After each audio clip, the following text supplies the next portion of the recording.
मधुबनी में कुत्तों का आतंक, दर्जनों लोगों को काटकर किया घायल। नमस्कार, आप देख रहे हैं एटीएम न्यूज। मैं हूं आपके साथ शक्ति। बता दें, जयनगर थाना इलाके की घटना है।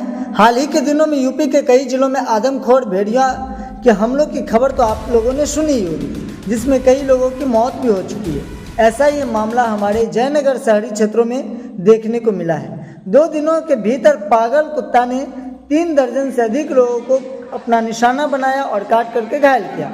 घायलों में अधिकांश नाबालिग शामिल हैं। सभी घायलों को इलाज के लिए जयनगर अनुमंडल अस्पताल में भर्ती किया गया है। गुरुवार की रात पागल कुत्ता ने शहरी क्षेत्र के 5 लोगों पर हमला कर दिया, जिससे सभी गंभीर रूप से घायल हो गए हैं।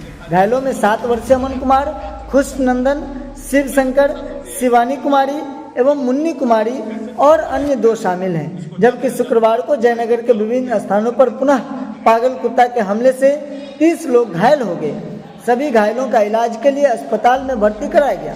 घायलों में शहरी क्षेत्र के वार्ड नंबर 10 आनंदपुर मोहल्ला निवासी किशन राम, आयुष कुमार, विशाल कुमार, ऋतिक कुमार, शिवशंकर पासवान, आयुष कुमार आदि समेत अन्य शामिल हैं। पागल कुत्ता के हमलों से 3 दर्जनों से अधिक लोगों के घायल होने के बावजूद प्रशासन द्वारा इस दिशा में कई पहल नहीं किया गया है। लेकिन बता दें, स्थानीय लोगों की माने तो पागल कुत्ता ने आतंक मचा रखा है। कुत्ते के डर से लोग घरों में दुबके रहते हैं। करीब 40 लोगों को कुत्ता ने काटकर घायल किया।